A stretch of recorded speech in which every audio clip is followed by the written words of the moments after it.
moment into a movement.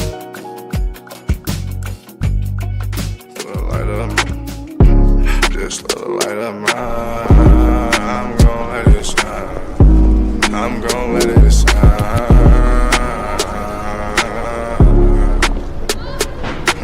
Just let the light of mine. Just let the light of mine. I'm gon' let it shine.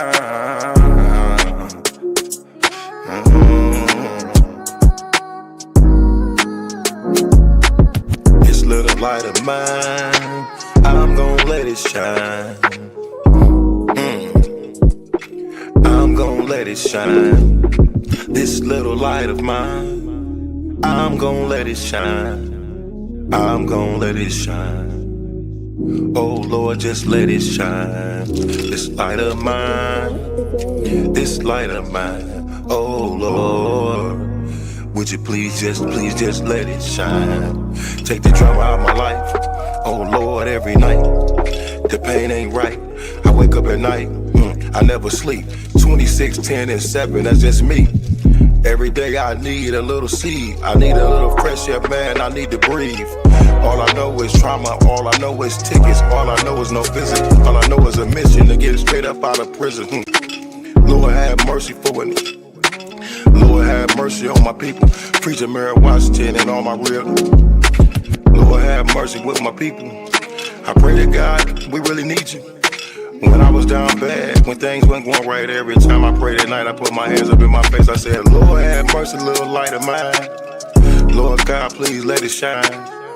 It's the drama that I live in my life. I swear to God, I was a bad guy every night. 10 toes down, salute. Everybody suffering, everybody who trying to make a way. Everybody looking for the sky, everybody looking for that piece of pie. In a law library, I know what that feel like. Hoping that somebody get active and involved in your situation. Man, pop your collar and pray. Cause Lord have mercy on my soul. And they make bad guy father get out soon. And the rest of those brothers who be mobbing to child these mornings. Oh man, I ain't going to this afternoon. Man, I'ma miss dinner today. I got a couple noodles. Hey, you know what that feel like? Yeah, you know what it is. And if you a victim of a wrongful conviction, suffered and served by Ken Worthy, then I know that you know what that pain feel like. And your mama know what that pain feel like. Your father know what that pain feel like. With that light, let that little shine. Let that light shine, a little light of mine. Bad guy, Doughboy Week, all these great people in this great world of ours. 10 toes down, salute. I appreciate you, bad guy.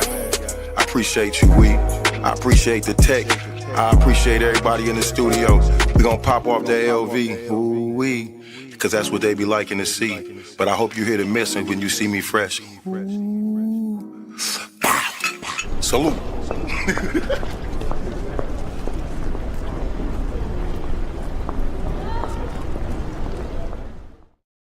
Greetings, everyone. We're back. Thank you for joining us tonight on Turning a Moment into a Movement. I am J Love, and I represent the Justice for Gerard movement.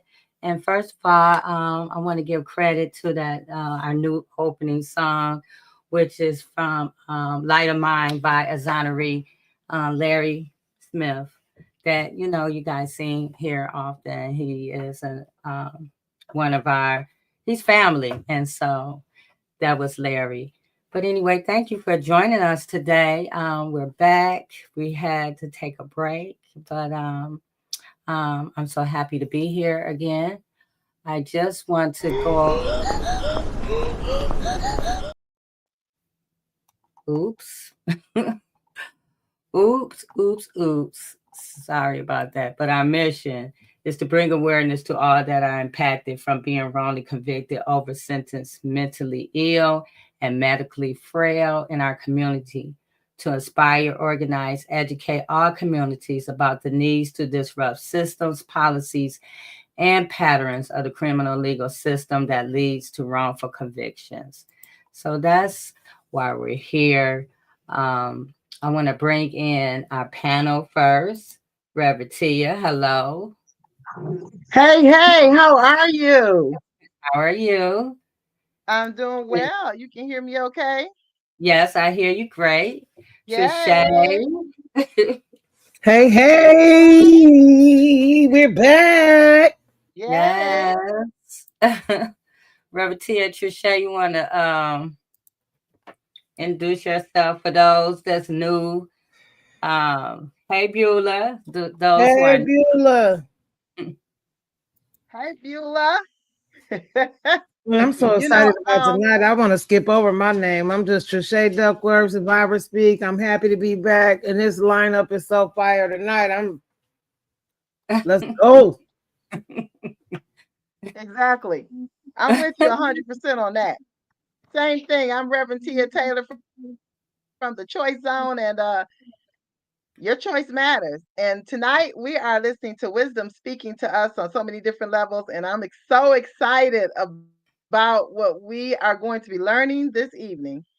yes. And we're going to bring in our new panelist.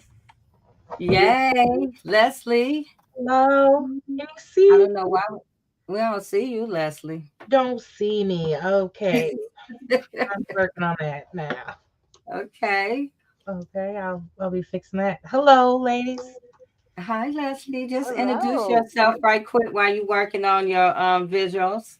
Yes, so I'm just Leslie from around the way, and um I am the mommy of um a inmate, an artist who happens to be an inmate at MDOC, and the great grandniece of voting rights activist Albert Williams, and countless family members who have been overcharged um, and under resourced in the justice system. Yes. Yeah. Well, Leslie, we're so happy that you're joining us on the panel. And we're going to bring in our guest while you working on your. Yeah. This is the devil because I never had it. You might have to go back in and go back out, Okay, come back in, I'll Leslie. try that. All right. So, hey, Bishop. Hello, how's everyone tonight? We're good. How are you? Wonderful, wonderful. Introduce yourself, Bishop, just in case somebody haven't heard about you, don't know who you are. I don't know how, but anyway, introduce yourself, Bishop. Hi, I'm Bishop Bernadette Jefferson, pastor of Faith Deliverance Center, Flint, Michigan, Beecher Metropolitan District Commissioner, activist, just an all around warrior, a water warrior for Flint for the last 15 years. So, very busy in the community, fighting Yes. for the people. Yes. Hey, thank you for joining us this evening, Bishop. Having me. Yes, you're a part of the family as well. That's it. That's it. That's it. and, uh, and our other family member, Attorney Payne. Hi. Hi, good evening, ladies. How's everybody? Oh, we're good. How are you? I am well. I'm well. Attorney Payne, introduce yourself. I'm attorney Dorphine Payne. I'm practicing attorney in Kalamazoo, Michigan, and Southwest Michigan. I'm just out here fighting the good fight and doing what I can to disrupt and create as many problems as I can for people who want to perpetuate systemic racism. Yes. Thank you, Attorney Payne. I'm so glad that you're here with us tonight. And next, another family member. Hi, Armethea. Well, hi. Hi, everybody. Yeah. Hi. Well, you want me to Armethea. say, introduce myself? Okay. Yes. Well, I'm a retired mental health therapist like Tia, only I'm retired. I know she's busy still working. I had the background with when I was a therapist. That's why I knew Attorney Mack. I've always worked with people who were court ordered. And And that tells you something right now who most of my clients were in. But at the same time, when I was younger, I was quite active in civil rights issues, and I still encourage my family to stand up. And I'm a historian just through my own interest and abilities, in particular the history of our people. And I'm highly opinionated, okay? That's cool. We are too, Alethea. But thank you for joining us. Last but not least, the person who inspired me to just be doing this and being in the space, my friend, Mr. Sam Riddle. Hey. Hey, what's up? What's up? What's up, everyone? I know most of you, we've worked together at one time or another, but my name is Sam Riddle. I'm the political director of the Michigan National Action Network. And in terms of the foundation subject matter here, some of you watched us this past November when we organized the Get Out the Vote bus tour that featured the exonerated Central Park Five and others, including Detroit City Council woman at large, Mary Waters. And we had the pleasure of traveling, of course, with the good Reverend Al Sharpton, Reverend Charles Williams, and others. But that was more recently, and throughout the years, I mean, this subject matter is particularly dear to me when we talk about the abolition movement, which you cannot talk about in isolation without talking about the period of time we're in right now. And that is the fact that we are in a period of time right now worse than Reconstruction was, but we can get into that later. You're witnessing it through the old Trump thing. And this is beyond even 2025. And you can't, again, talk about the abolition movement without speaking on Reconstruction, that Reconstruction era where the clock was turned back after teasing us with the illusion of progress. But anyway, have at it, and great seeing everyone. What's up? Yay. Thank you, everyone. So let's get right into it. I saw this video, and this was another thing that inspired this whole conversation. And I want to put it on for you guys right quick, and then we can take it from there. Here it is. If you don't remember Jim Crow, you'll never understand DEI. If you don't know what the White Citizens Council was, you'll never understand why I'm afraid of the Proud Boys. My brother and my sister, if the names Carol Robertson and Cynthia Wesley and Denise McNair and Addie Mae Collins doesn't mean anything to you, you'll never understand why I wanted to burn this thing down when Breonna Taylor was killed. You don't know where we've been. If you don't remember Emmett Till, you'll call Black Lives Matter thugs. And insurrectionists you'll call patriots. If the name Medgar Evers doesn't mean anything to you, you won't understand why I fight these voter suppression laws. If you don't know who James Chaney and Andrew Goodman and Michael Schwerner were, you'll never understand why I was so angry when he called white supremacists good people.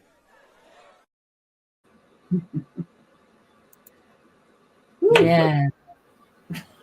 Go ahead, Attorney Payne. Oh man, that was powerful because that was my thinking. If you don't know your history, then you don't understand where we are today and where we're headed. And I think that's one of the reasons why we're in so much trouble. So many of our young people don't understand where we've been. And that's why they don't recognize racism.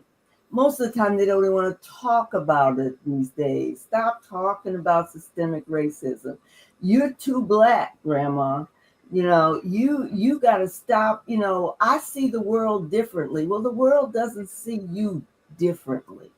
And if you don't understand all of that, I mean, trust and believe.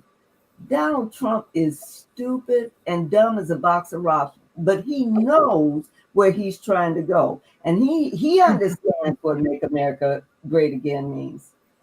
He understands, and our children don't. That's why we have people, young people, voting for him, and not getting what he's talking about.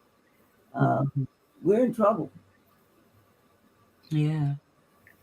Well, I think what Mr. Riddle said a while ago, this abolition movement, the things that they did to bring down Reconstruction and start Jim Crow, they keep repeating the same thing in history. It's just that in modern times we get in technology. But the way they did it, remember, if you look back on history, when that black congressmen were in the legislature during Reconstruction, they went up in those legislatures and threw those men out. They ran black people out, and they burned down homes and did all these things. This is just they repeat the same thing over and over again as we make progress. As we know, we talk about Black Wall Street in Oklahoma. Well, it happened across the nation, as you all know, McLean, Arkansas, and North Carolina, right in Ann Arbor, Michigan. There's where they have African American festival. That side of town used to be all black businesses. Only one business was there when I last lived there, and that was Hall Barbershop. And they taxed them out. And so every time we are doing our thing, and I don't feel that we play the role of victim, because if we played the role of victim too much, now this generation may be different, we wouldn't be where we are now. Our ancestors stood up, provided for us, and got us where we are now. So this is not a time to be a victim. It's the time to be get to your spiritual championship, as I like to say, because we are champions, and keep going, keep moving, and we have to, I guess, continue working on, as Attorney Payne said, how to get our children involved and educated on the matter.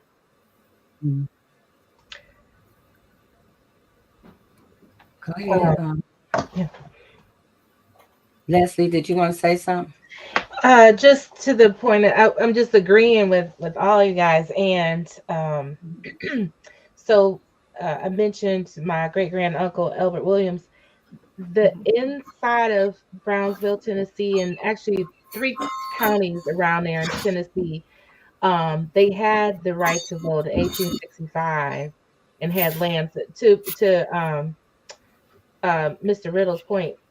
They had land, they had all of that in 1865. In 1869, the committees formed, and the right to vote was given these, like I think you had to be the grandchild of a free person or something. Like there are all these things. So basically, Black people were not re-enfranchised into the vote until 1960.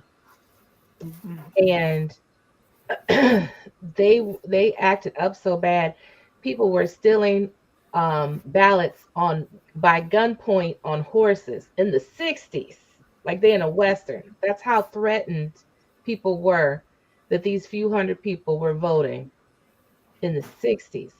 My ancestor, he was silenced in 1940, and it took decades before people could vote. And still now, you feel that.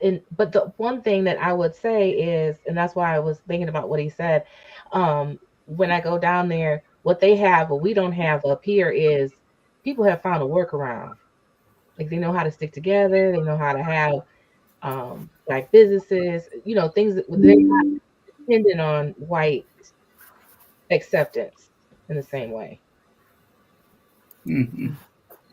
But J. Love, you were talking about earlier, one of your central themes being abolition, the abolition movement. I mean, let's understand that, like, there were so many white folks that literally led the way, and I mean, including, of course, some Black, like Frederick Douglass, and some others. I mean, we understand the role of Black women in particular in helping us gain our freedom, even though so many others went the other way intentionally, other than seeking freedom. But the abolition movement is particularly important as we moved from a state of enslavement. One of the critical components was what you guys and what we're doing right now, which is we're engaging in communication. We understand the importance of communicating. And there were white journalists, black writers, women fighting for the right to vote too. And they understood again the importance of communicating.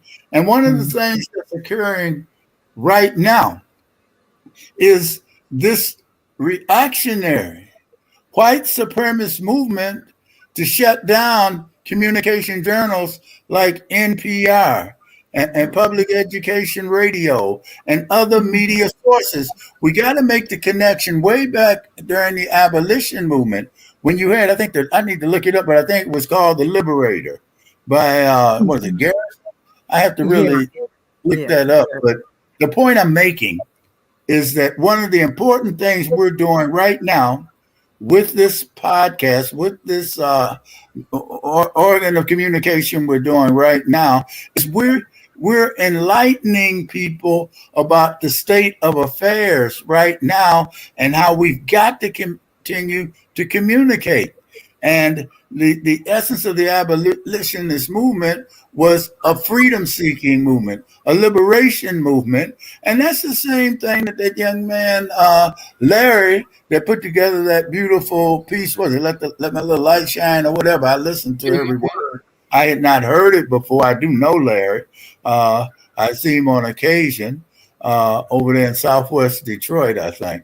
But the point I'm making is that we've got to continue to communicate no matter what, because wherever there are voices of liberation, in particular, Black women, they're going to try to shut us down so that we can't go forward with our reality as well as the history of liberation movements worldwide, locally.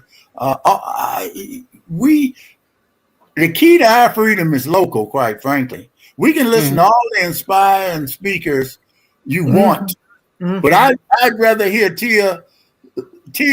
Reverend Tia speak than I would professional speakers who are not going to do nothing but move on to the next speech, next clipping, next 20 to 30 second news clip. Because she's still going to be in the neighborhood. She's still going to be organizing locally. And that's what ultimately will make a difference. That was the importance of traveling with the exonerees from the Central Park Five that Donald Trump tried to execute unjustly. See, you make the connection between those that have been falsely prosecuted, wrongfully imprisoned, and they tried to execute them. We don't know how many have been wrongfully executed. All executions are wrongful to me. But the point, and I just had a cousin executed a couple of years ago in Oklahoma. I mean, I guess that I'm so full of wanting to say so much and understanding the importance of listening a lot too, but communicate. If you get nothing else out of tonight's conversation from me, I'm shutting up now.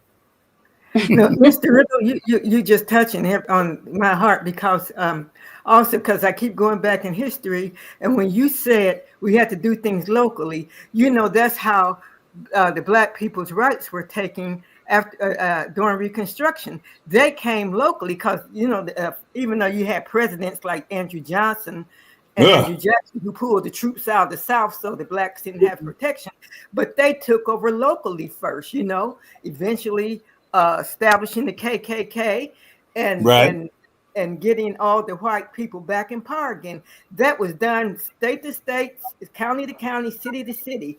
Maybe in one state might have hung 3,000 Black men, another state 2,000, but it all happened locally. And when we know what's occurring, when we communicate, we are positioned to resist, to organize and to resist so that we can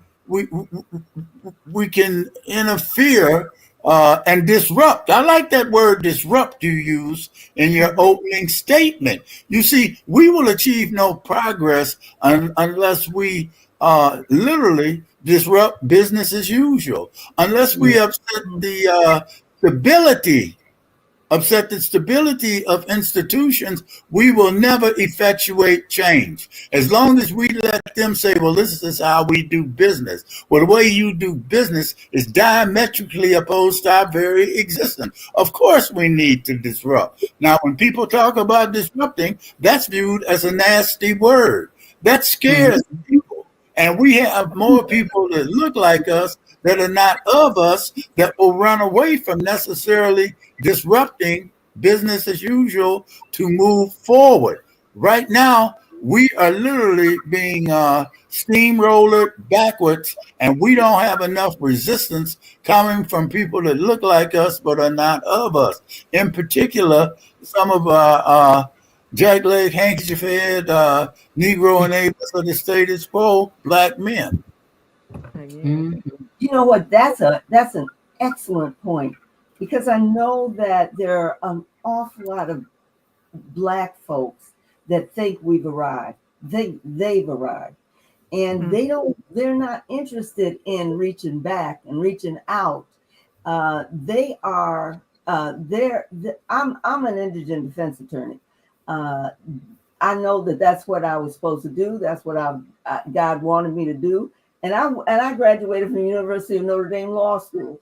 And so I came out, I could get a job at a big firm, but I told them the day I interviewed that I have to be an indigent defense attorney here. And they said, well, we don't have indigent defense attorneys. I said, well, then I don't want your job. And he hired me. He hired me. Nobody ever said that to me before. We have to be bold. We have to understand what we're trying to get done and not adapt to their agenda. And there are too many attorneys in my community that have adapted to their agenda, and they're about the same thing that every other attorney is about, which is trying to get paid. And so when somebody that doesn't have money reaches out to them, they don't want to talk to them. And you know who they refer them to? Me. But that's okay, because I that's what I'm supposed to do. But I think that we missed the boat somewhere, because as a baby boomer, I don't understand. I don't understand why we don't coalesce more with each other. We don't do that around here very much. I mean, we coalesce and we have organizations and we try to do what we can, but the people that really need to be a part of it aren't. And that's such a disappointment to me. But they're younger than I am. They're not baby boomers. And baby boomers are getting old. And Matter of fact. dying off. And so the goal, you know, as a Christian, as a believer, I believe that God wants us to leave an inheritance for our children's children. And that is not necessarily money. Wealth is more than money. It's wisdom. It's teaching. It's giving them what we had and teaching them how we got here.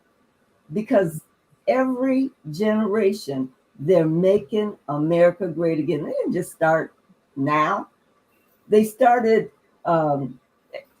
after abolitionists they started during Jim Crow. I mean, and by the way, my ancestor is John Punch, who was the first slave that became a legal slave. His case is seminal because he came here like everybody, all the other white people and other Black people, as an indentured servant.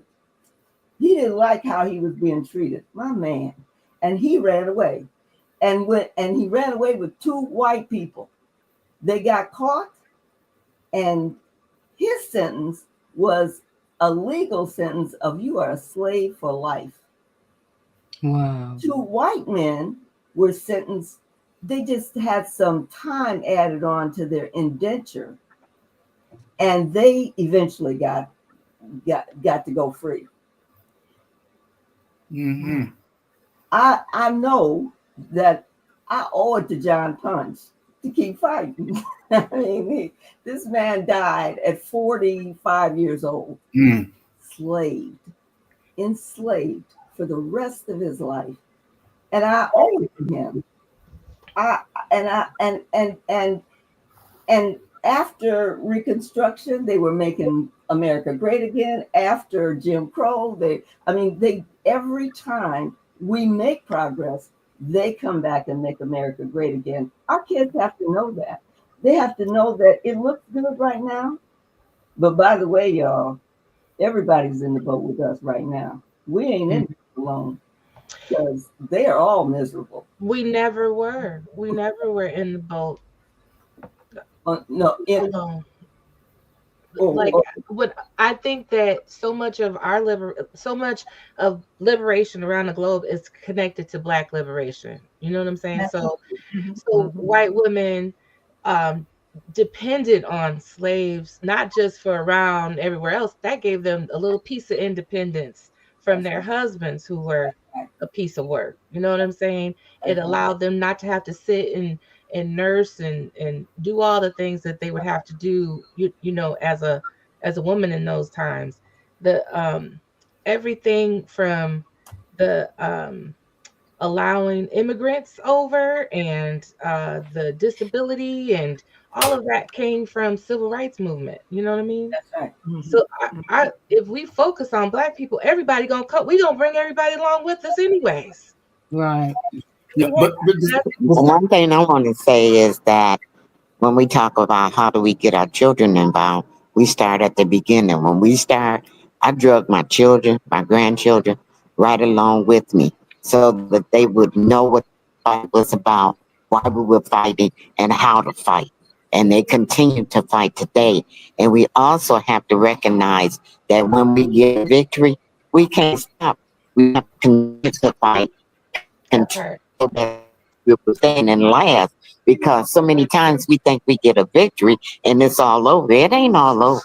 I think about every time I go to Washington, when I went for Martin Luther King's 50th celebration, I said, we fighting for the same thing that we were fighting for 50 years ago. But we continue to fight so that it will stand and that it will last. Right.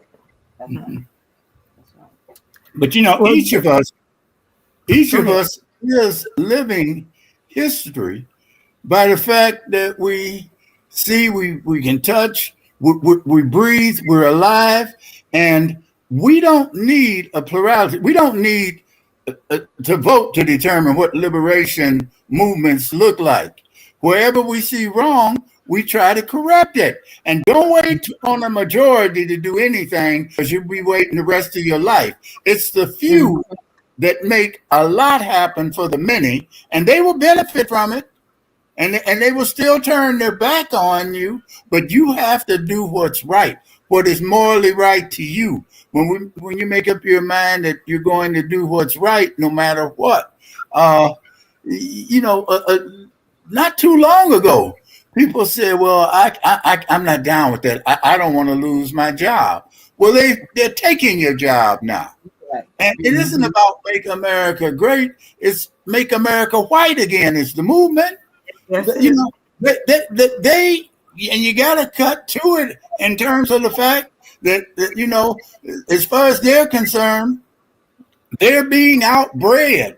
There are too many people that aren't white, and no one wants to get to that level of analysis in terms of the role race plays. See, sometimes we get so sophisticated, we outthink and overthink ourselves with our own analysis and don't deal seriously enough with the issue of race, because we want to go down the road of a class analysis. And the problem with that is that you get entangled in the mumbo jumbo puzzle world of neo-Marxism and all type of other isms. Don't worry about intellectually shortchanging yourself. Just choose right over wrong in terms of how you organize and how you move, and do not get caught up in a pseudo-intellectual shell game over who's the latest quote. What's the latest book you read? The most revolutionary people on the planet may come from people that can't read or write but see wrong, and they stand up and try to correct it. I mean, if you're waiting on a resume to determine how you organize, you'll be waiting and waiting and waiting. Like the young lady said with the Notre Dame Juris Doctor, she made a conscious decision to choose the path she's on. I mean, she could be wearing St. John's out her ears right now if she wanted to every day. Instead, she's taken a very lonely road because people will look down their nose at you because you're not practicing corporate law. You're not a partner in a big law firm. And therefore, they figure you shouldn't be listened to. That is ignorance at its height. That's all. Yes. And that's why I love we are the children that chose to survive. That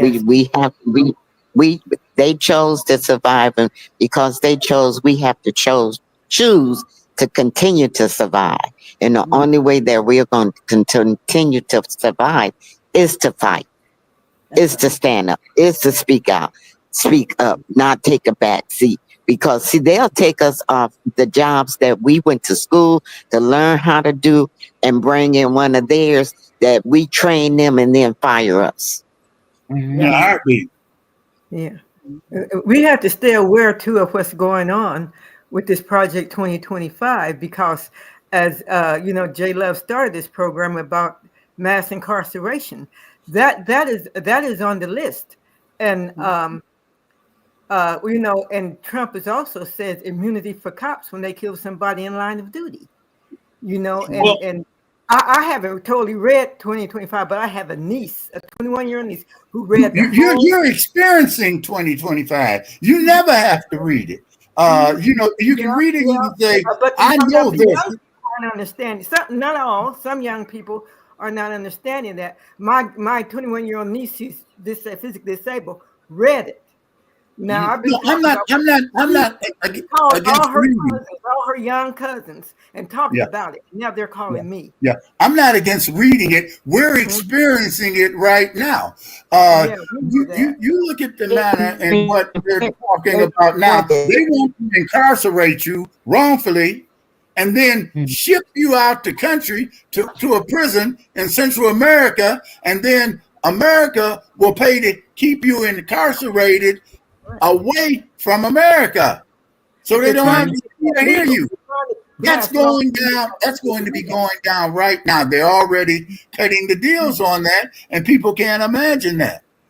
They're going to incarcerate you in Central America, but you were convicted in America, and you are an American. Yeah, that's going down right now. I don't know where it says that in 2025, but those are some of the agendas for, in particular, people of color here in America, in particular, people of African descent right here.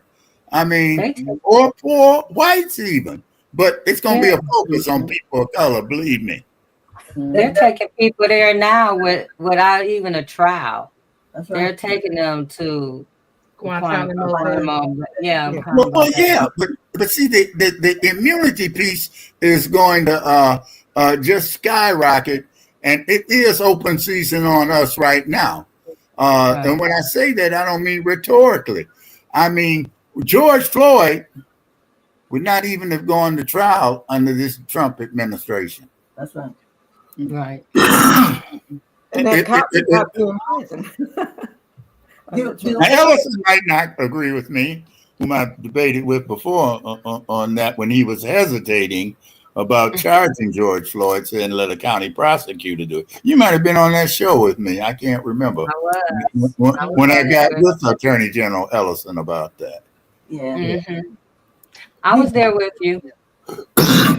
Do any of you feel as though when I was in Detroit, I was at IBM and I had a colleague there, and that was a long time ago, but she grew up in Nazi Germany, and she would tell me stories, and she was older than I was, but she remembers being a girl in Nazi Germany.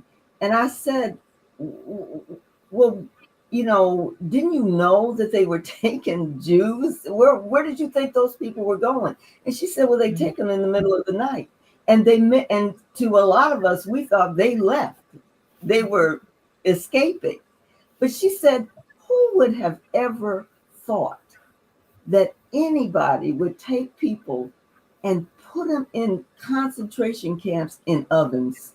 She said, who would imagine that? And she said, we didn't know. Because I kept saying, how could you not know? Where'd you think these people were going? And she would say, and who in your wildest dreams, in your wildest imagination? But one of the things that I read about, I asked her about, one of the things Hitler did first was, and people make a joke of it, first they killed all the lawyers. You see these attorney generals standing up. You see these lawyers taking these cases to court. Mm-hmm. Do you know how important lawyers are right now? Because he's mirroring Mein Kampf. He's mirroring what Hitler did. He's going full force, ignoring the law, ignoring the Constitution, and doing whatever he wants to do. I mean, we got a lawyer who was representing January 6th people, and then just dismissed the charge for the person he represented.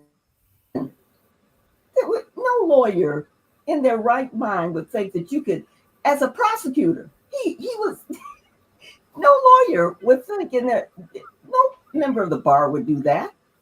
You can't represent someone and then go on the other side and prosecute and dismiss their charges. You can't. It happened. But he did it.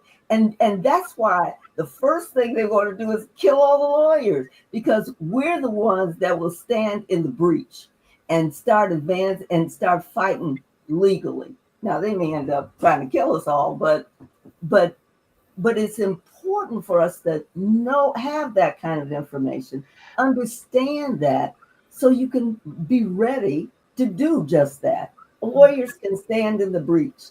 And also to understand, Mein Kampf was when Hitler wrote Mein Kampf, he used the American South as a template. So he put That's a little true. razzle dazzle on That's it. true. But Sister Beulah just said we was first. Yeah, we were. And the execution of who seemed too smart. So, during slavery times, they would, there was a meme that went out and said, where did little people come from? Like, short or dwarfed people, where'd they come from? Where were the black dwarfs? They were killed. Anybody that seemed too different or too intelligent or whatever was killed or tampered with, like medically tampered with. And so this is all we like to, I think there, at least with a lot of my white cousins, not real cousins, but you know what I'm saying, folks that I like, they like to talk about Germany and other places of horror while ignoring all the horror that's happened right here on this soil. Mm-hmm. Mm-hmm. This Project 2025 is also Project 1870. And Project Exactly. Another manifesto of 1956. Amen. So, Trevor Noah, the comedian Trevor Noah was telling that that the South African apartheid system, when they developed it, like I guess after the war, that they studied the American system of Jim Crow, and they took it a little further. You know, they put Native Americans on reservations. They put Black people on homelands, and took everything. And that's what Elon Musk just did, was to stop all aid to South Africa. That's right. And what he also did, unprecedented, and people need to look at it. No matter what you think about the FBI, he basically is doing away with the FBI and the CIA. That's right. Because it's a control move, and it's being implemented right now. Agency for International Development treat folks who have HIV. Hey, just remove the sign. There is no more Agency for International Development. Those billions have gone. What rabbit hole did they disappear into? The rabbit hole of Elon Musk? I mean, this guy has access to all the secrets, all the data, all the information. This is the ultimate hack job by someone who's not elected, not subject to any type of accountability. And all I can say is that resistance must rear its head. And when I say that, I mean, it can be a spark from this show, from other shows. But right now, the time for conversations and speeches is over.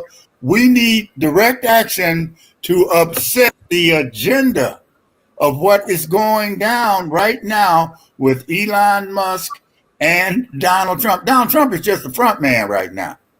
Right. And he's capable of anything as long as he gets the attention and appears to be the leader. The leader is not only Elon Musk, but it's unknowns that we don't even know. And we've got to use our cumulative life experiences to organize. That is not rhetorical spewing. You know, I'm looking right now, Tia and Trichet, and what I see is this series on TV called The Landman. I don't know if any of you have ever seen The Landman. This is where you accumulate mineral right positions to drill to enhance your profit making potential.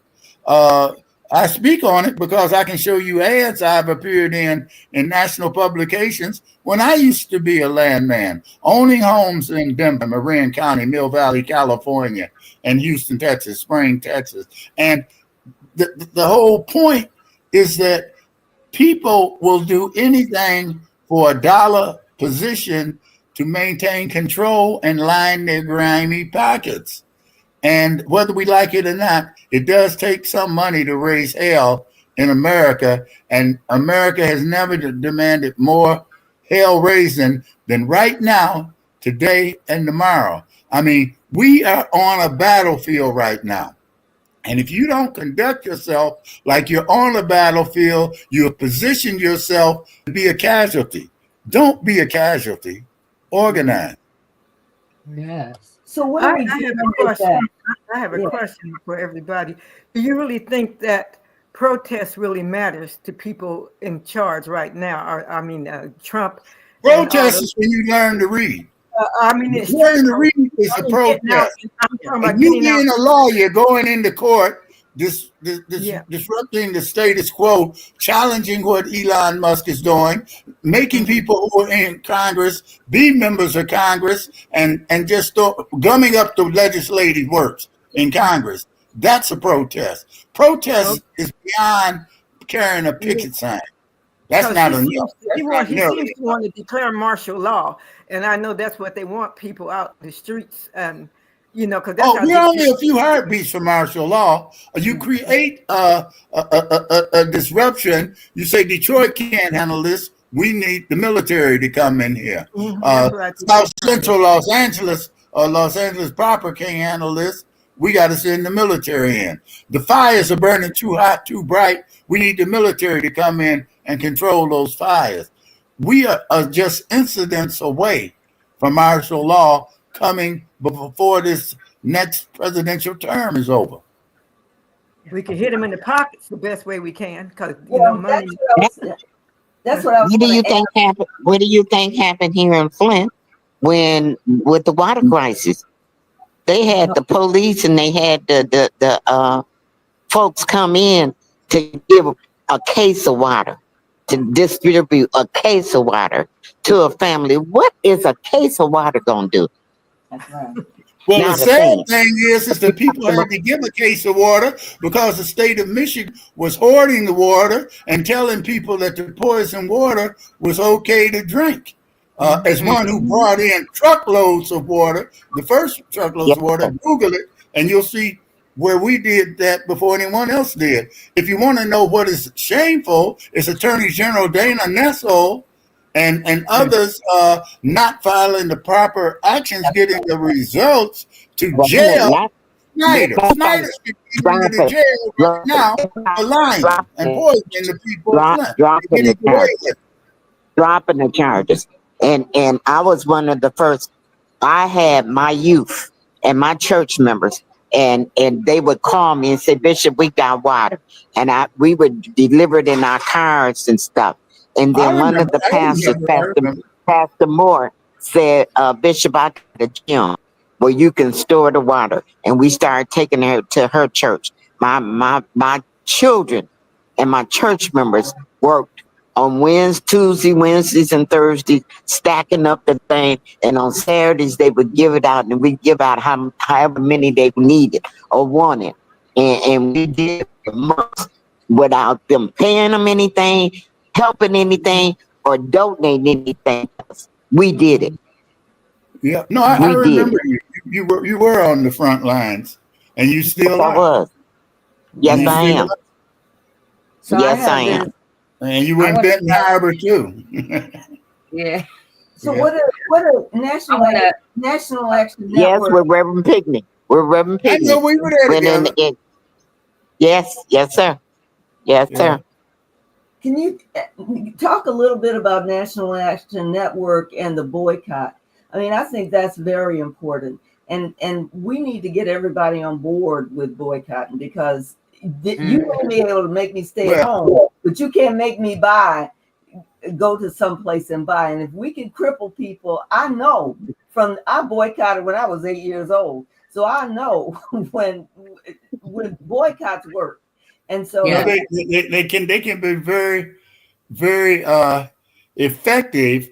But one of the things we cannot fall into the trap of is believing because you say you're boycotting and it becomes a TV story that people are going to carry out on a day-to-day basis in city after city, an effective boycott.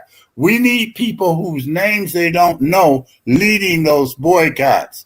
We don't have a successful boycott going on right now with Target. Their numbers have dropped every day of this month so far, and the stores are empty. And the stock shareholders are suing Target because they, bought shares based upon their DEI initiatives, and now they're saying, well, it was a false pretense, and so there's some. Well, if we can target one store, or whatever, and put all our effort around it, we can be effective in areas where those demographics favor a boycott. But you also got to deal with the economic realities of just how many damn Targets there are, and in areas where people aren't even about to think about boycotting. That doesn't mean you adopt a defeatist attitude. Break them down where we can break them down, and literally hurt them in the pocketbook to where they might have to close up shop. But I can tell you that it just takes an enormous amount of work, and we have to be committed to that beyond the next press conference. All right. I said to his face, too. We've known each other over 30-something years. Yeah. All right, let me play this video, you guys. Seeing that we're talking about boycotts. America was started as a business. It's not about your freedom. It's a business. So we're sitting up begging these white men to give us rights. No, affect their money. That's why white men change stuff. Segregation ended because of the Montgomery boys boycott, because the city of Montgomery almost went bankrupt because of an 18-month boycott. These white men all of a sudden didn't change their minds. Abraham Lincoln did not free enslaved people because he felt like he needed to do this. He did it to cripple the South economically. Anytime they've done anything, it wasn't to help us because we were humans. It was to mess up another white man's money. So we don't get rights until we mess up a white man's money. That's it. And until they see us as human beings, we got to mess their money up. That's it.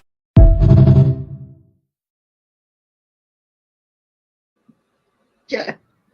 Yeah.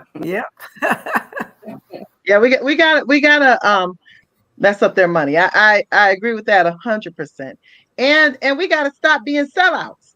We gotta stop being high class prostitutes. We gotta start looking at people when they are acting like a high class prostitute out here, and they're supposed to be serving us as a civic servant, then we need to call them out. They are a wolf in sheep's clothing, and we got to stop acting like, oh, because they have the image of money, that we're going to support them, that we need to kiss up to them. No more. No, we need to call them That's out. right. Call That's right. them high class prostitutes, because that's what they are. They have been sellouts. They have sold their tails up here in our government. They have, all of them are sellouts.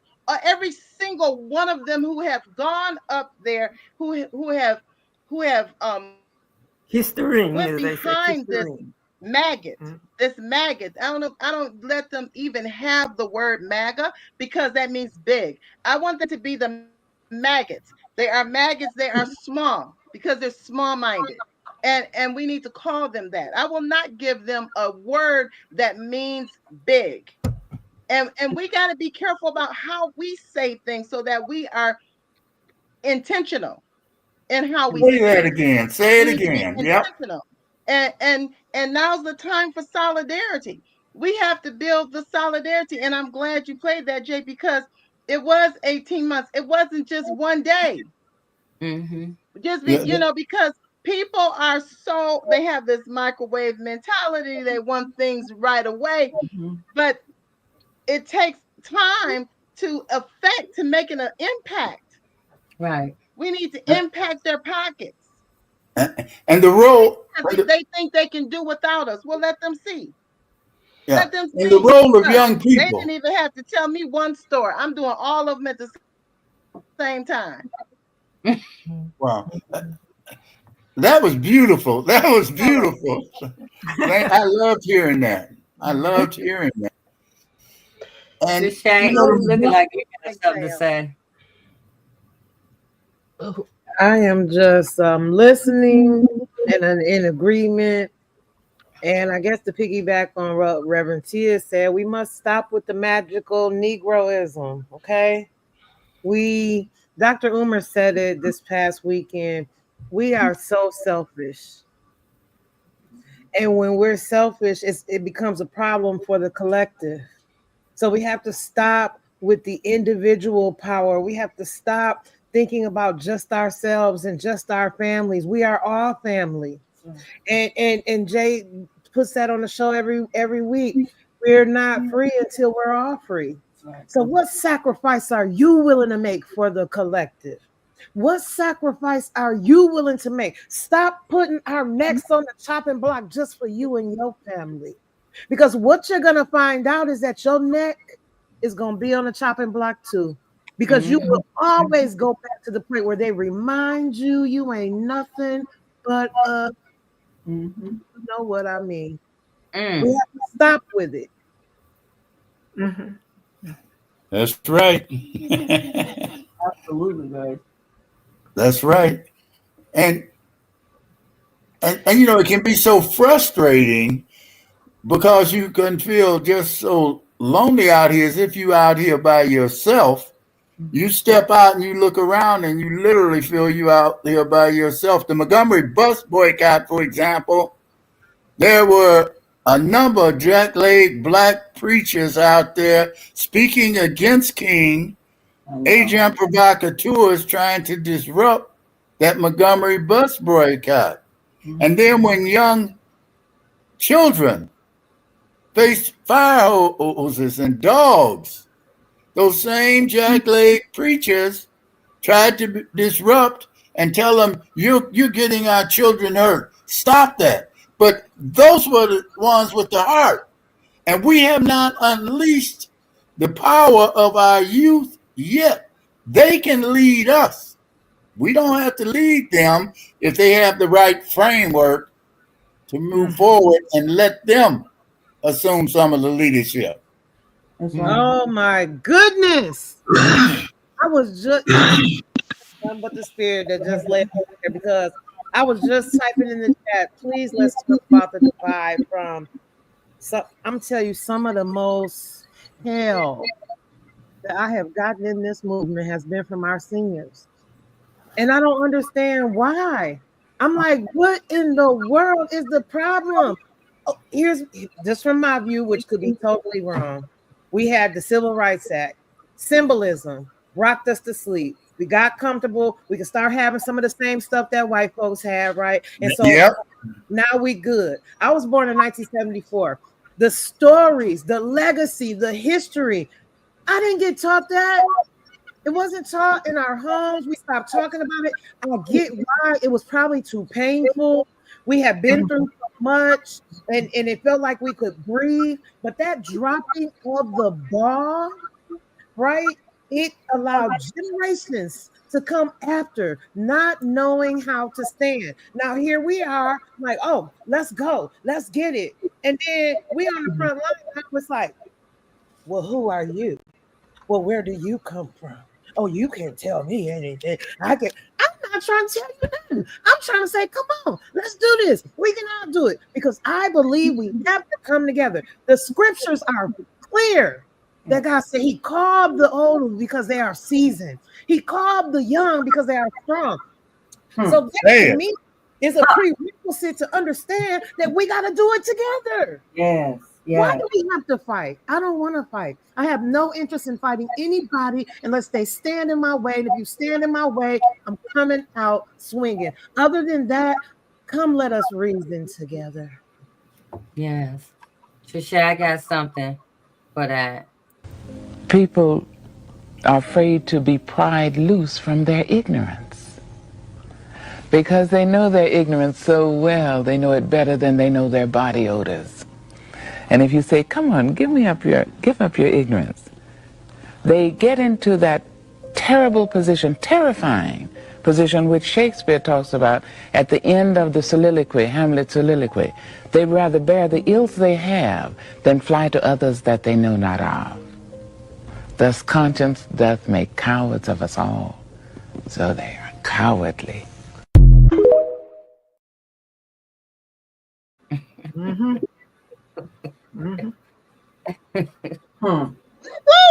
Oh my goodness, that right there. Because when you look at, my mother used to always say, now my mother, we had to fight. We were always boycotting something. We couldn't go to Fairlane for the longest, and I think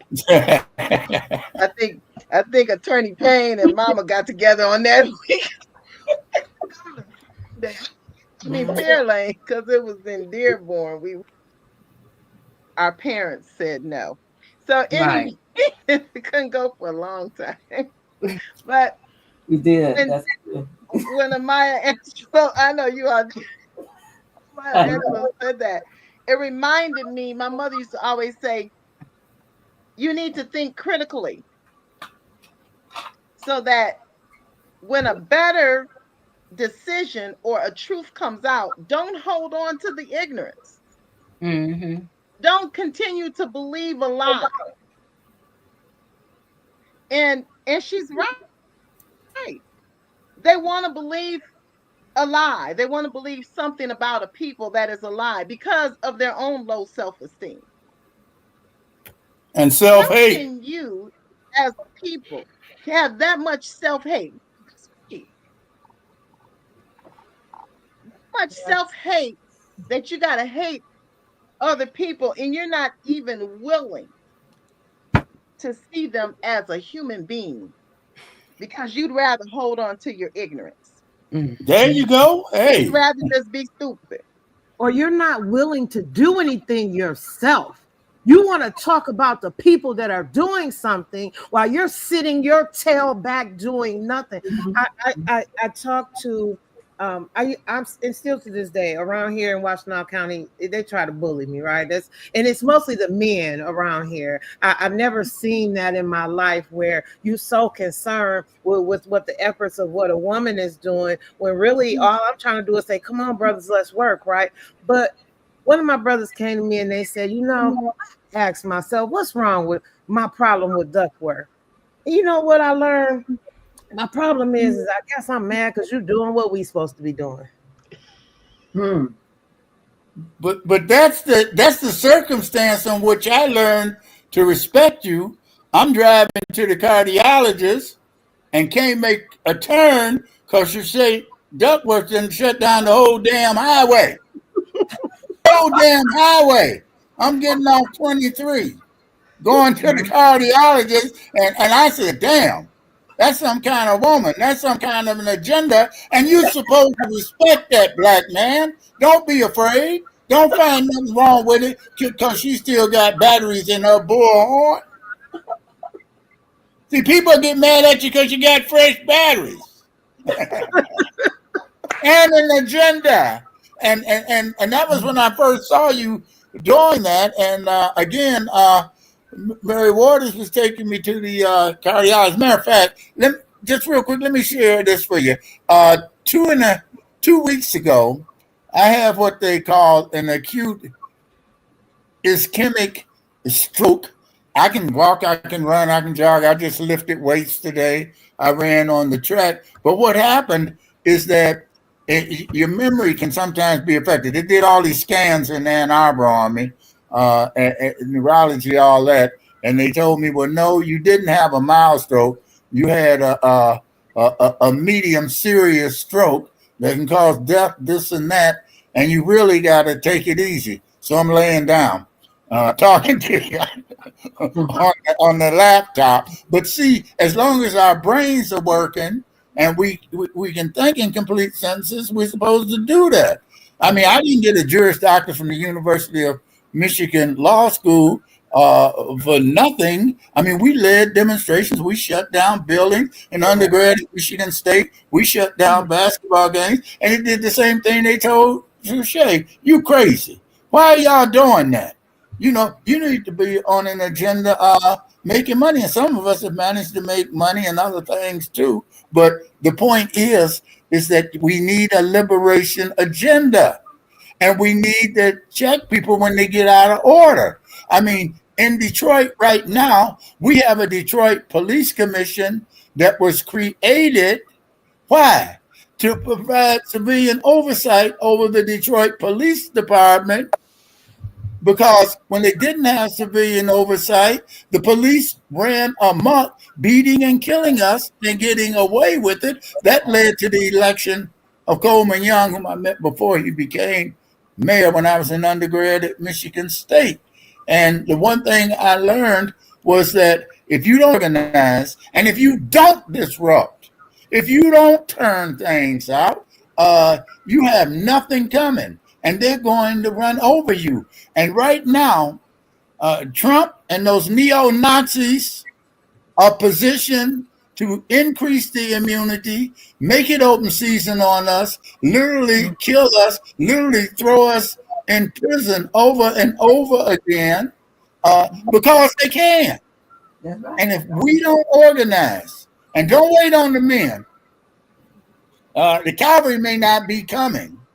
And people who are organizing for liberation and justice have to do just that with the troops that they have.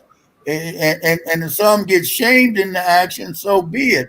But do not wait on what is coming because there's a storm gathering around us right now. And if you can't see it, if you can't see what they're doing from Washington and worldwide, shame on all of us.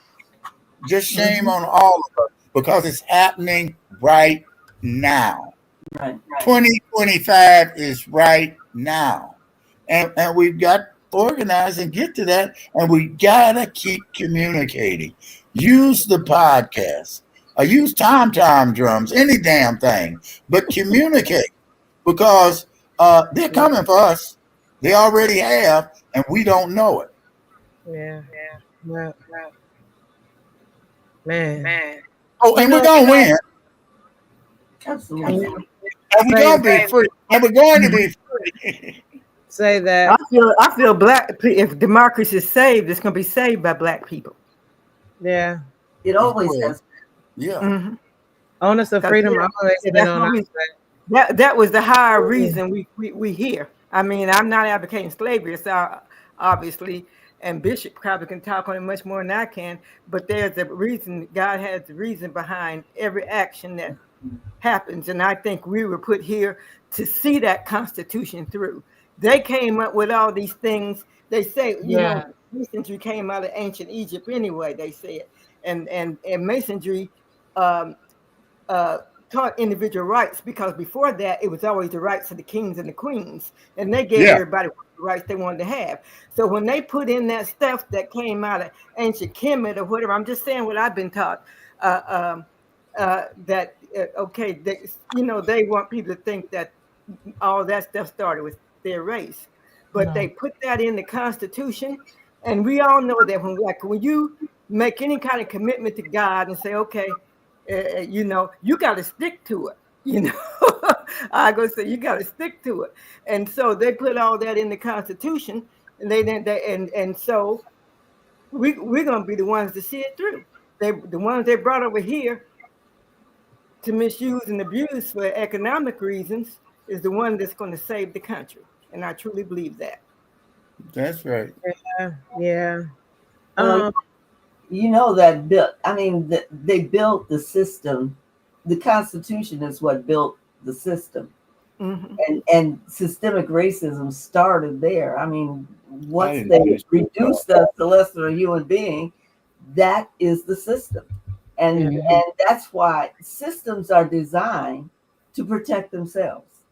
That's right. Well, Trump's group want to rewrite the Constitution. No, honey. He wants to white Christian nationalism. The Constitution says we're less than human beings. Yeah, it's been amended, but it says that we're less than human beings, and the fight has always been to restore the system, and that's the system. That's the whole Dred Scott. Exactly. And so we continually fight against the system. You wonder why there's systemic racism. You wonder why it keeps coming back. That's why, because that's the system that was built here. Don't get it twisted. It was never meant for us to be free. That's right. On their part, it wasn't meant for us. I'm talking about on a higher spiritual level. It's meant for. Yeah, I'm just talking about a deeper meaning of all that was written in the Constitution, and of course, amendments came to change it, some of those things that were against us. But I just think going from a level of our relationship with God, I think that we're meant to keep the democracy going. Now, somebody may not agree with it, but that's what I believe. Well, no, you're right. But what you said, the 13th, 14th, and 15th Amendment, when we have legal scholars, licensed attorneys like the young lady here, baby boomer that she is, we need to take advantage of that knowledge and work the system every way we can. I didn't finish the thing about the police commission because they operate in a manner diametrically opposed to our existence today. The Detroit Police Commission serves as an apologist for the status quo and the Detroit Paramilitary Police Department, which perpetuates the lying system of those that have incarcerated too many. And they get away with it because they can, and they're never taken off the payroll. They're never prosecuted by those positioned to prosecute. Instead, they're just hidden away in little corners collecting paychecks. And again, when you organize, you'll organize and you'll you'll change the face of that Detroit Police Commission at one level, and you'll work the other levels to change the police department. But until we expose them through communicating and challenging and exposing the contradictions between what they say they do and what they actually do, until we expose that, we're going to have more wrongful incarceration, more lies that convict, more people shot, killed, and they get away with it. And it won't matter if it's a black face telling the lie, a black face doing the shooting. It's going to continue until black folks say, you, black man, are out of order. You, black woman, serving as an apologist for this police commission. You're out of order. But our silence condones their inhumane actions toward us. Yes. I mean, Jay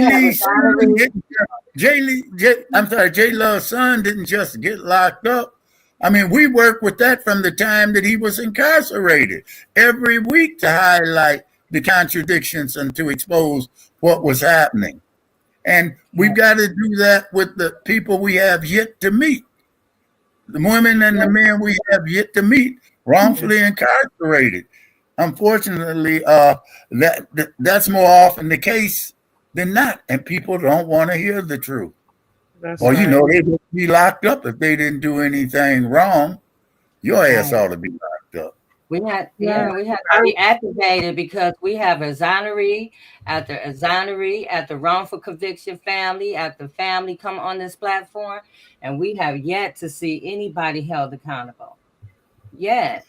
We just keep people supposedly exonerated and supposedly, paid out, but they're on the back end, you haven't seen anybody take accountability.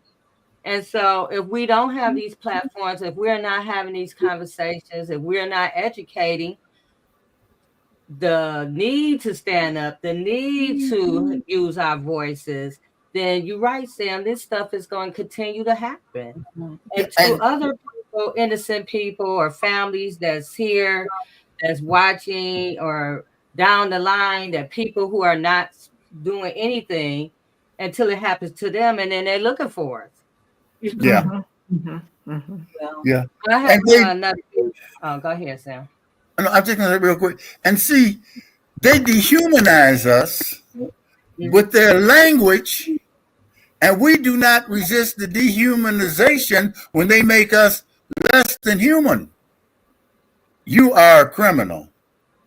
You pulled a gun on someone. You robbed someone. You deserve to be in prison. You wouldn't be in prison if you didn't do something wrong. That's part of the dehumanization process that makes killing us off so easy. And it doesn't matter if the killing off occurs in a Michigan prison or in the Gaza Strip. That's right. When you dehumanize the people, it makes killing them, committing acts of genocide, easy. And they were laying the foundation for acts of genocide with the wrongfully incarcerated Central Park 5, which are now the exonerated Central Park 5. And we must, I can't say it enough, our language is so important. Do not adopt their dehumanizing language, which makes wrongful incarceration so easy, too easy. Yes. So this is the video I wanted to play also to piggyback on what Shay was talking about earlier. Was it Malcolm X who said to you, beware of the black middle class when it emerges? Martin Luther King. Vusumzi Lindamake, right, the South African freedom fighter, told me that, he said, be careful. The black bourgeoisie will more often than not betray you because they think they have something to lose. He said, if you want support in any action, try to find the Tsotsi, which is a thug, black thug. He will know he has nothing to lose. If you're in danger, go and get him. He will help you. I found him to be absolutely right. Would you call yourself black middle class? You mean economically? Certainly that. Oh, I'm not. I would I'm beyond. I mean, I have money, so I'm not. So when he middle class. warned you about that, do you feel as if somebody younger now is thinking you are the black middle class that I've got to be careful about? Hardly No? me. Yeah, Somehow I know. they don't. I know, but I mean, it's just that I have money. You know, but that too. If a phone call can tell you that what you thought you have, you don't have, it's not very important. I mean, anything can happen. I know that. So financially, I seem to be secure. you've not got middle class attitudes. Is But that what that's you're it.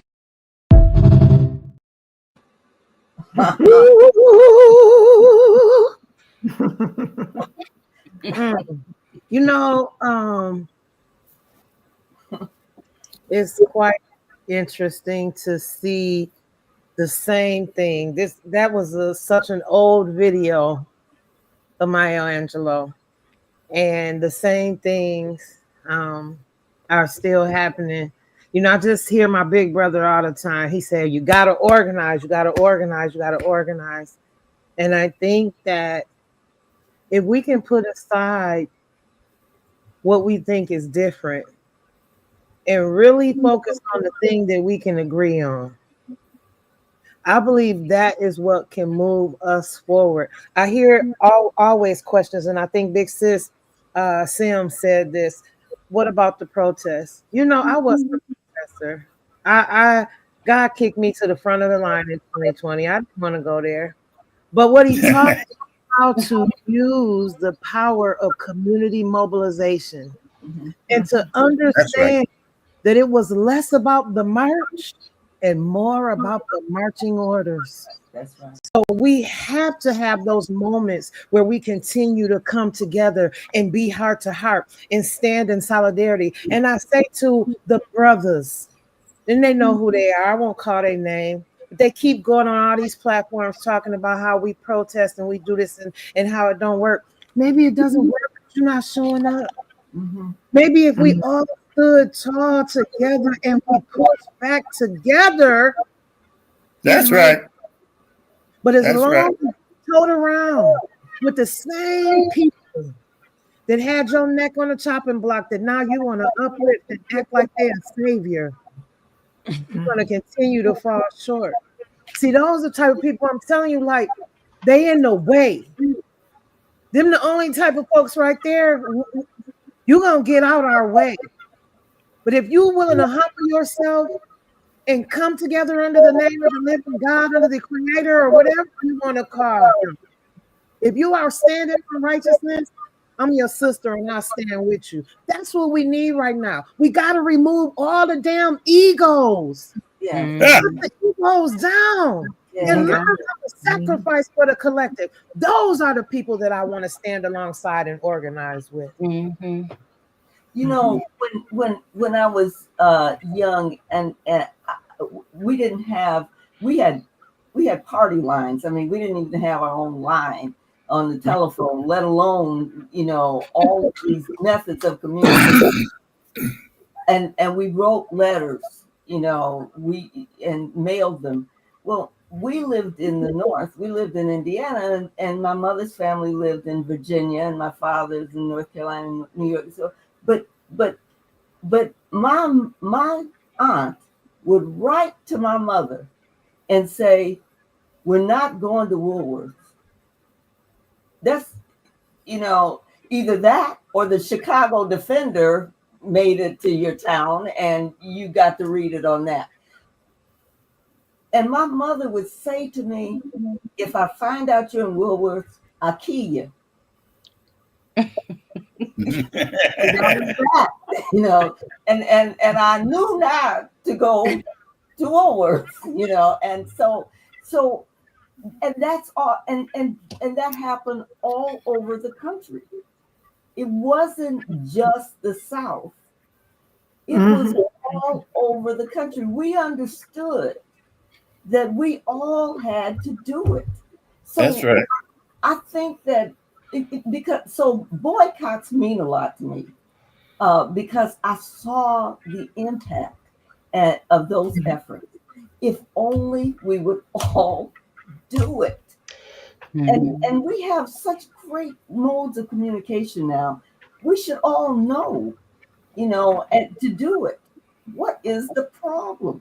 And I pass that information along to my grandchildren, and now who are grown, and most of them are grown, and to everybody I know. This is what. Let me send you the boycott list. Please don't go there. Don't go there. And I want to say, or I'll kill you. But we've got to be serious about this. And capitalism works. We just have to learn how to use it. Right. Again, Just like attorney, you said, your mom says she's going to kill you. It is right now, life or death. Right now, you can look at it as life or death. You can keep on feeding the machine, because that's what you're doing. If you constantly going in these stores, you're fighting against, your own self. You might as well be shooting your own self in the head. So it's life or Matter of death. fact, do we have a boycott list? We do. I don't have it on here. Right. Al Sharpton got one on National Action Network's Well, no, website. that's the one. Yeah, I know that one. I've seen that. Yeah, that's Have we published one? Have we locally. published one in the state of Michigan, for example? No, somebody just Right said now, the only one that everybody is behind is to start with Target from February 1st through 28th. Yeah. Start with Target and shop. Was that the one where you start with Target and you shop at Costco? Yeah, well, you can do Costco. There's other places. That was said tongue in cheek, I might add, but okay. Yeah, I think they support Costco because Costco is going against Trump. Yeah. Well, so Trump's on his way to the Super Bowl. Yeah. Oh, yeah. I'm just saying that because I've got CNN on while I'm listening, and that just flashed. I don't have the volume up, but it just flashed across. This is infinitely more important than CNN. But I wanted to just mention a few things came to mind, like with the boycotting. I think so our family, I can remember boycotts. We don't go certain places, but we have a different level of money flowing through our hands now. So I feel like I think a lot of people echo this, need to be more intentional about where we are spending our money. Yeah. So it's not just about boycotting, it's about actually putting the money where, like putting it in the Black community or in places that will help the Black community. And then the other thing was like things are a lot more connected now. Like we didn't, 50 years ago, we didn't have a lot of stores that had Black people in retail, like actual people with big contracts.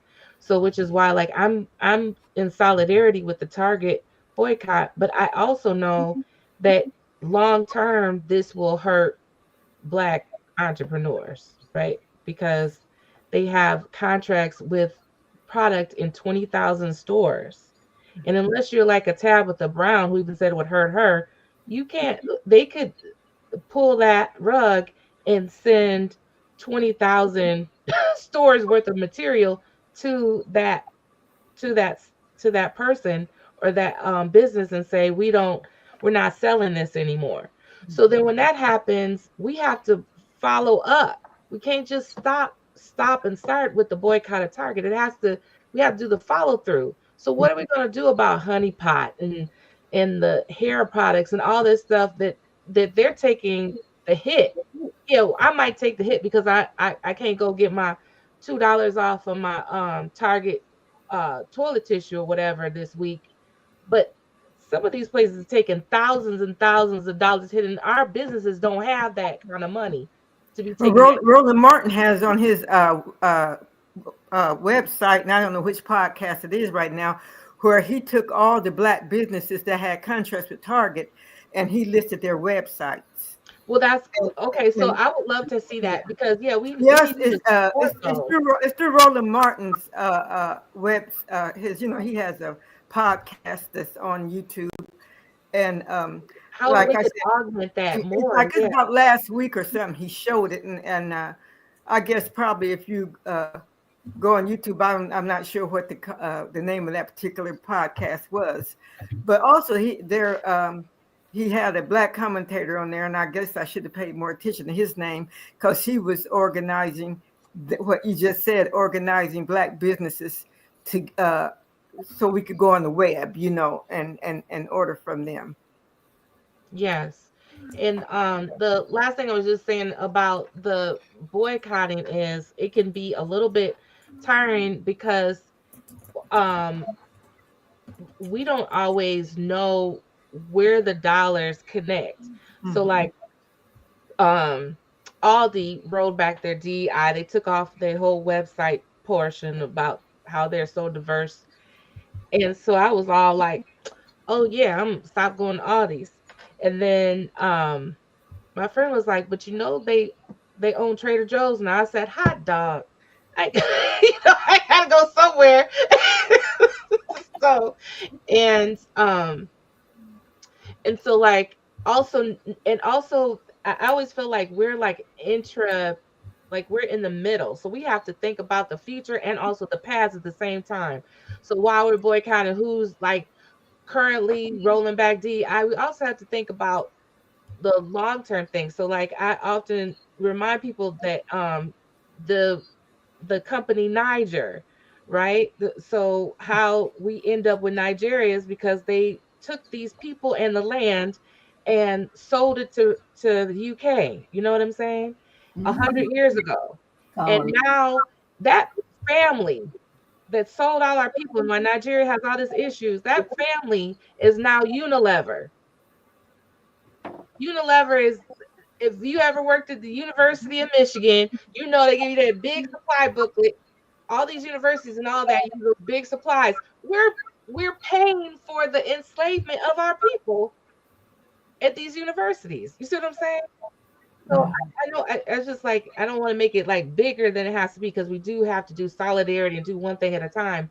But I just think that we need to be looking at the whole picture while we're doing one thing at a time. That's all. I agree. I agree, Leslie, that we need to be intentional, but we have to be also proactive so we're not so reactive. You know, I started I knew after this election happened that I need to start, getting my pantry together. I don't know what's going to happen, but I knew I Oh needed to yes, get it yes. together.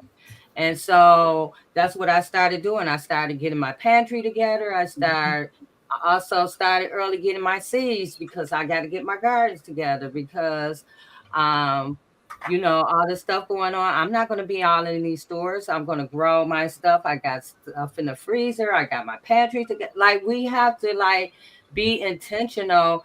Like I know in some areas, all they have is a Walmart, and Walmart is on the list. And so you have to be like, okay, what I'm going to Walmart. If I have to go to Walmart, I'm going for just specifically whatever, and I'm coming out of there. I'm not giving Walmart all of my money anymore, and they treat me like crap, or they treating other people that look like me like crap. Like, I was today digging into Target. Like Target has a whole connection with all these law enforcement agencies, and they use their cameras and their facial recognition. Like they have a whole spy thing going on with Target. So we probably should have been out of Target.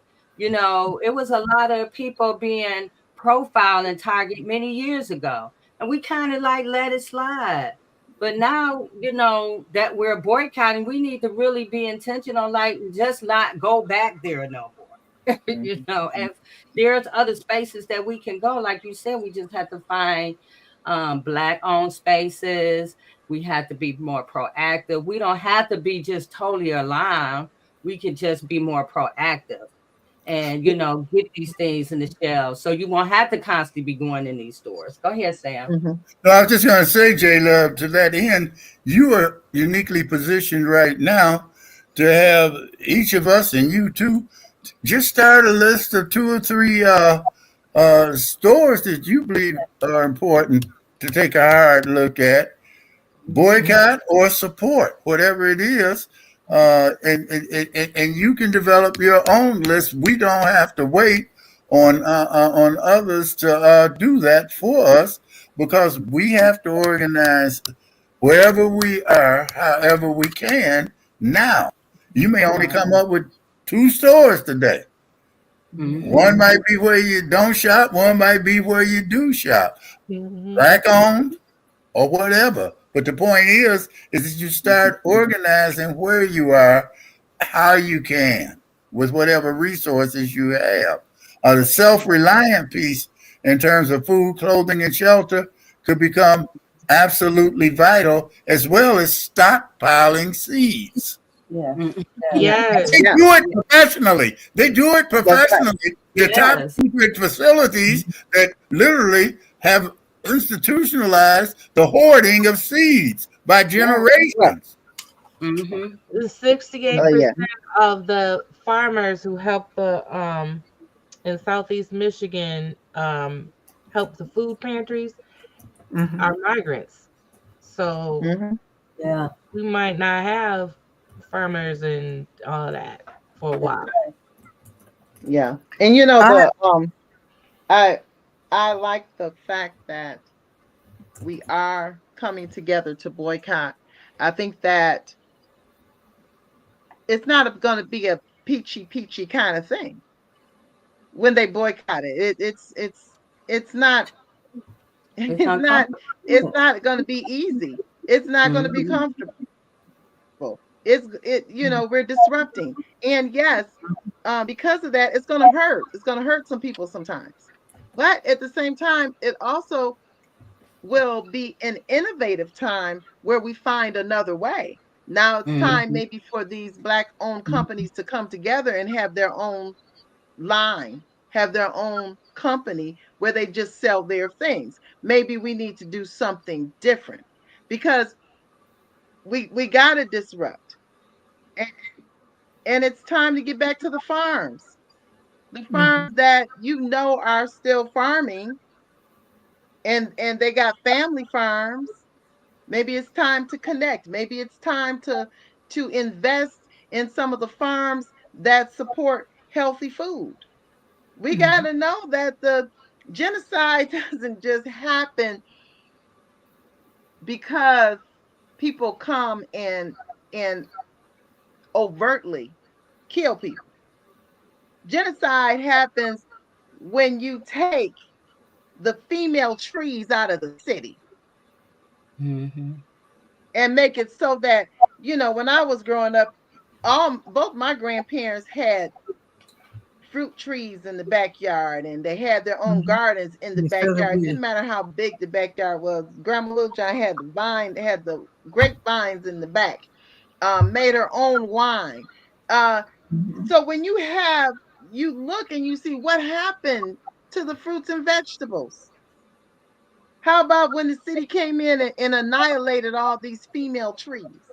You think they come after all kind of females, the female human beings and the female plants. So this is where we got to say, okay, what can I do differently? Who can I? And if you don't know farming, some of us don't know, maybe you can invest in one. Maybe you can invest in a farm that is healthy, that has organic food, that has grass fed cows.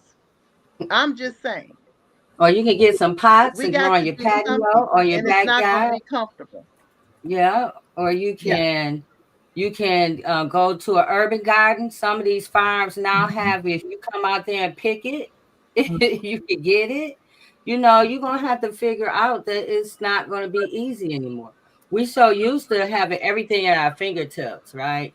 We could just go and grab it, or we could just go down the street to the store and grab it right quick.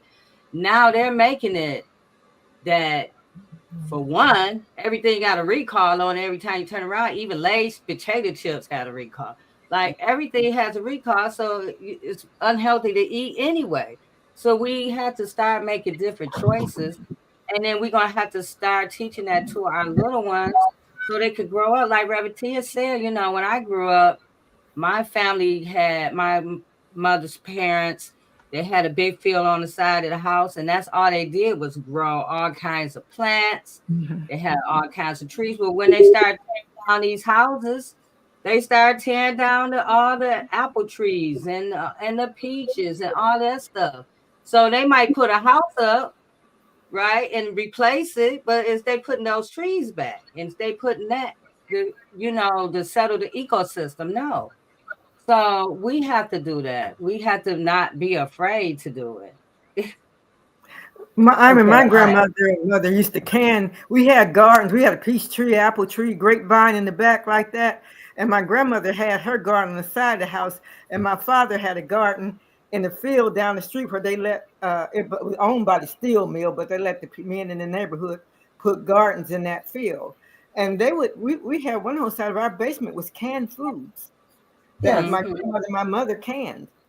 And when winter time came, we just go down the basement. We always have to run the grocery store.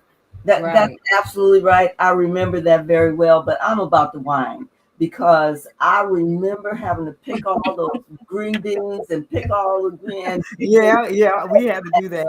Snap and snap. And I remember walking down those rows and getting bit and everything and saying, I am never going to do this. When I grow up, I'm going to the store. I'm not going to do this. And now you're telling me I need to go back to that. But I like see what we did here. We created a problem for me, and then we created a solution. I'm willing to invest in a farm, and somebody else can pick it, and I'll buy it from them. I'll invest in from the beginning to the end. I love this conversation. This is a conversation about self-sufficiency, self-reliance. I mean, I love it. As one who knows what it is to dress out a deer, gut and fillet a fish, or just fillet it. Don't have to gut them when you're filleting them. But the point is that self-reliance is important. I can remember having an article done about well, it wasn't really a big farm. It was a lot and had a lot of stuff on it that we were growing. Everything from eggplant to okra to corn. I mean, you name it, string beans, all type of stuff. And we grew it from seeds. And one was in Flint, one was in Warrenton, Virginia.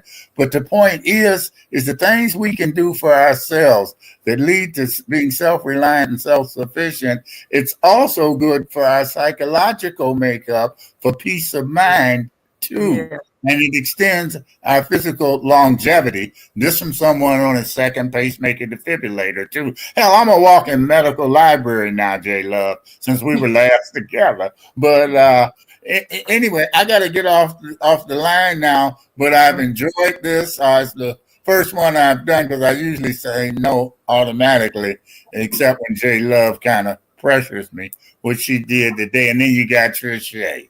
You got Pastor Littlejohn. I mean, it's just a gang up on a fella type of day. But I'm around. We'll be around. And if we can help with anything, just holler. And I literally mean that.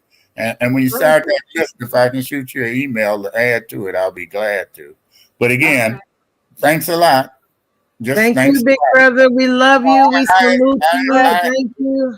Oh, and baby boomer, I'll be 79 this year, so But I'm still jogging. I'm still doing my push-ups. Okay. Me too. Okay. Love all of you. Okay. Take care. Okay. Bye. So yeah, you guys. Jay mentioned about stocking your pantry. I have a nephew live in southern Georgia, and he says they're watching the food, the vegetables rot on the vine because there's nobody to pick it. Mm-hmm. Yeah, and I'm sure that's just Georgia, not counting what New Mexico, California, all these other southern states that grow a lot of Florida, and so. So it's good to maybe right now, if you got money to go shopping, get the non-perishables, a lot of those, and the dried and canned foods and frozen foods, because the fresh is going to be what is going to be missing first. And Right. so, what Jay just said about growing your own stuff, I'll tell you one more story and I'll shut up too. Back in the early 90s, it might have been the late 80s, I had a Native American friend I used to run around with. And she said to me one time, you know, these white people got something planned for us with it. She said, they coming up with suicide seeds. I said, suicide seeds? What do you mean suicide seeds? She said, you know how when you plant your flowers or your fruit, they come back automatically the next year? She said, they're not going to be able to do that after a while. She said, and so Native Americans are rounding up keeping seeds because they said the white man was coming up with suicide seeds. And you do see plants that used to be perennials are not perennial anymore. Right. You're right. I'm with you. Yeah. Well, you guys, I just want to thank you for joining us with this. This is our first installment. For the next couple of months, we're going to be talking about Black liberation, Black community, and abolition. And, you know, we have extensive subject matter. And I'm just so proud that we are having these conversations. Because like Sam said, this is like an act of resistance, just having these conversations. And to support one another, you know, support. Right. Exactly. And have a space that we can come that is comfortable and that you can have a free conversation. You don't have to worry about, you know, all the crazy stuff that goes on, you know, on all these other platforms. So I want to thank you guys for joining us. Reverend T and Trish, do you have anything to say before we leave out? I just got one thing to say. Satan, we come to tear your kingdom down. Okay. Oh, Satan, we come to tear your kingdom down. You've been building your kingdom all over this land. Satan, we come to tear your kingdom down. That's what I say. Stay in the spirit. Stay in the spirit. That's Reverend Tia. Oh, I just love that, Trisha. Yes, Yeah. yes. And you know, I just want to say it's time for us to continue to reimagine activism. And I've been using this term, and that's transformational activism. Activism that is not heard but felt, not only seen but lived. And we got to create the spaces where justice is not an idea, but a daily practice. And that begins within each of us. It begins within our homes and everyone that we are connected with.